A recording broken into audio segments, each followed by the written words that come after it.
Before getting into the 5 key tips that I want to share with you today that are going to help you get closer to finding your own artistic style, I want to very quickly go over 3 main ideas that I feel are so important to understand. The first idea is that everyone copies in the beginning of their learning journey.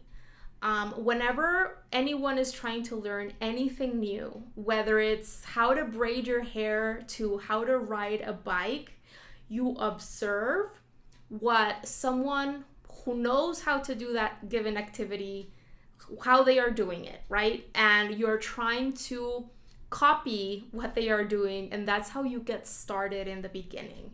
And it's natural, and that's the way that we start discovering our passion for a specific activity. That's the way that we start developing our skills and even finding the specific kinds of things that call to us, that speak to us, and there's nothing wrong with it. And the quote that really kind of called to me in relation to this idea that I'm sharing with you right now is Vincent van Gogh's quote that says, "As an artist, one is merely a link in a chain."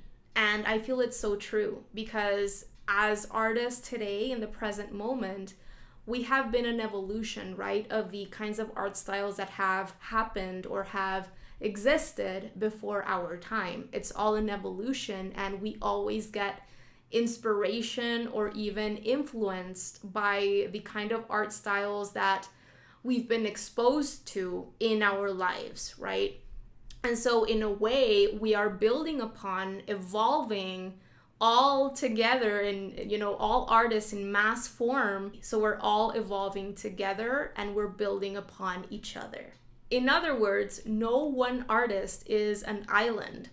Every artist that exists has been influenced by artists and art movements that came before them. All this said, if you only focus on copying another artist or illustrator's finished pieces for a very long time, you're gonna be hitting a wall and you're not gonna be able to progress your skills over a certain level.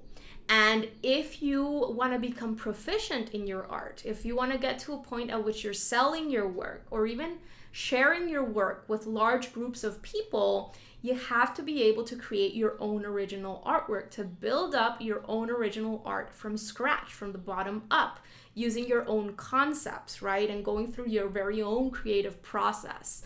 And if you just copy all the time, or even just depend on scrolling through Pinterest or scrolling through Instagram or whatever, to get inspiration, to even just get started with a new piece from seeing another artist's finished piece, that is most likely going to lead you to hitting a wall with your art skills and your level.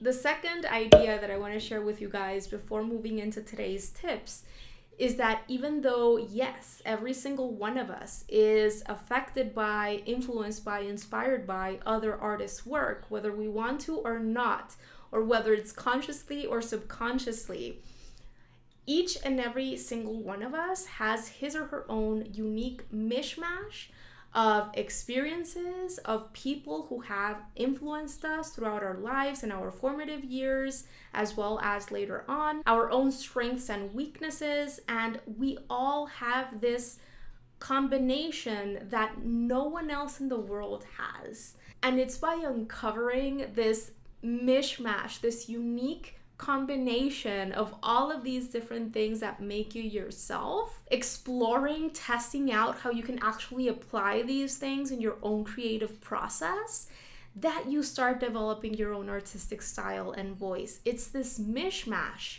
of things that is unique. And in relation to this idea, I wanted to share a quote with you by one of my favorite authors, Chuck Palahniuk, that says, "Nothing of me is original. I am the combined effort of everyone I've ever known." And this is so true, because if you think about every person that you've known, whether in person or whether it's because you've read one of his or her books or seen one of his or her movies or listened to one of his or her songs, people who you don't actually know in real life, but you know via some sort of media or whatever it is, then you are a combination of all of those things. Your parents' tastes, your friends' tastes when you were in those formative years, all of those people, no one else in the world has been affected by that same large group of people.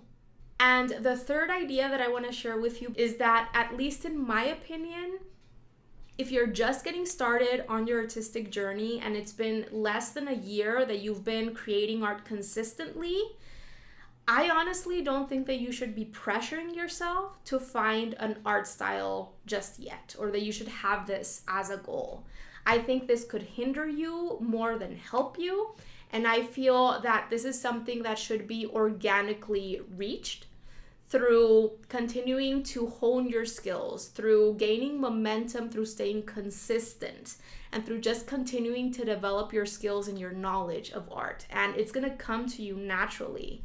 But if you start pressuring yourself, probably you're gonna make this process a lot longer and a lot more frustrating for yourself. This said, certain practices are gonna definitely help you get there sooner. And if you're just copying other artists' work, that's really gonna hinder your progress towards getting there. What's gonna help more is making sure that you're creating things from scratch and really doing that introspection during your creative process that is gonna allow you to get to know yourself. That's the kind of thing that is going to help you get there sooner, that a lot of people just don't apply. And that's why they're constantly just in that loop of always having to depend on other artists' work for inspiration. And so they never get to a point at which they're able to see where that influence stops and where they themselves begin. The third quote that I wanted to share with you in relation to this last idea is a quote by Manfrotto, and this quote says, "Clarity comes through action,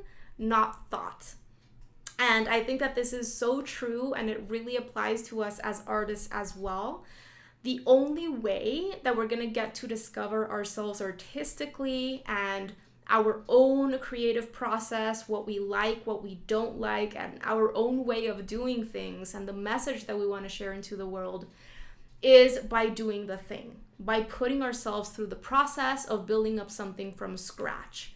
And so this is why I was previously mentioning this is the absolute best way to discover who you are and thus discover your own artistic style. All right, moving on to the 5 practical tips that I wanted to share with you today. And the very first one is going to be to, if you've already gained, a basic skill level with your drawing or painting medium of choice, try to bring yourself into the picture as much as possible. Or maybe at least some of the time that you're creating art, try to start creating some original art pieces from scratch, Start incorporating more and more of yourself into your work, or changing up that composition in some shape, way, or form. Make sure that you're bringing in your knowledge on art fundamentals into the pieces that you create. How to create a focal point, how to create balanced pieces. Bring in your knowledge of art fundamentals, and there is no need to wait to be some sort of master with your medium to start creating original pieces, because those skills are going to develop as you progress with your own creation of original art. Tip number 2 is going to be, when you do use another artist's work as inspiration, make sure that you're doing it in a smart way.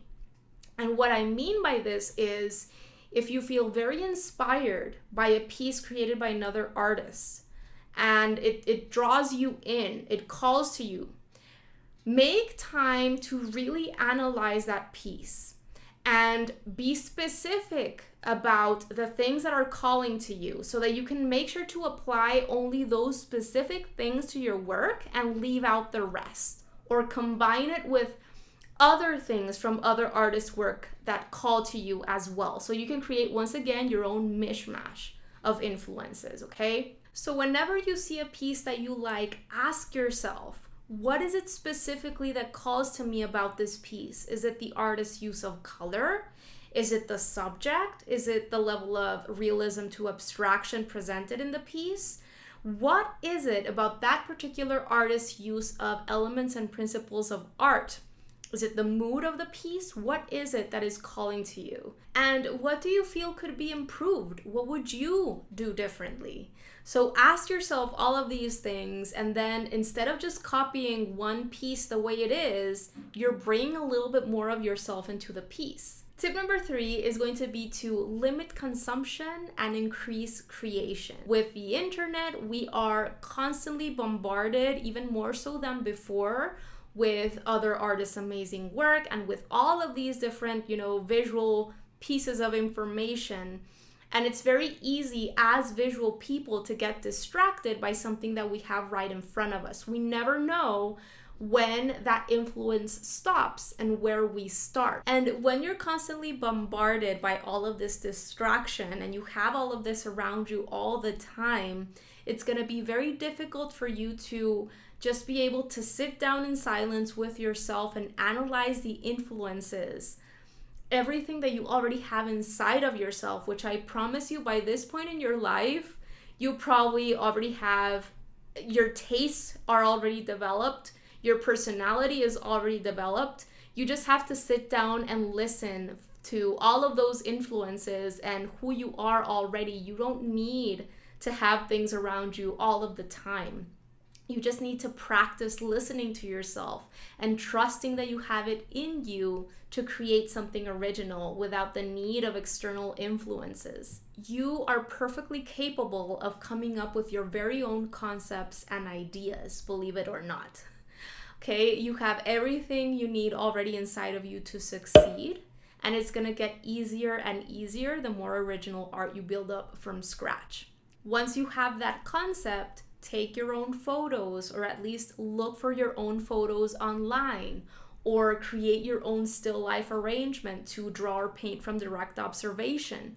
That's an original artwork. Tip number 4 is going to be, of course, to stay consistent. I always say this, but it's very important to remind ourselves because we cannot really expect to gain any sort of deep progress in any area of our lives if we're not willing to prioritize the thing and stay consistent with it over time. It's that consistency, even if it's just a bit of time every week, but it's that consistency over time that is going to allow us to make progress. If you start now, but you make sure to put in that practice at least a little bit each week, in a year, you'd be impressed by how much progress you've been able to make. And something that a lot of beginner artists do is that they wait for the perfect moment in time to be able to get out their paint and sit by their easels hours upon hours at a time and just focus on doing one piece every 5 to 6 months, and they never gain that momentum that allows them to find their own artistic style and voice. So even doing quicker sketches and explorations several times a week, I promise you, is going to help you get there much faster than just doing one finalized masterpiece every, 2 times, 3 times a year. Tip number 5 is going to be to make time to play and explore and embrace the process.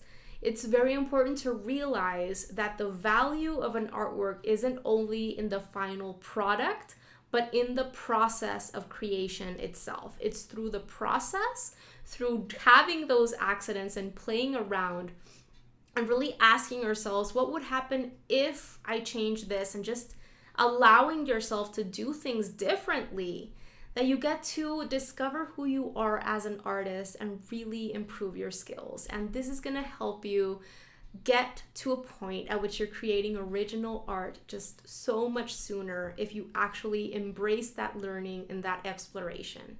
All right, you guys, so that is it for today. Hope that you enjoyed it and that you found it inspiring and helpful. Thank you so very much for checking this one out today. I wish you a beautiful and inspiring rest of your weekend and talk to you very, very soon. Bye, guys.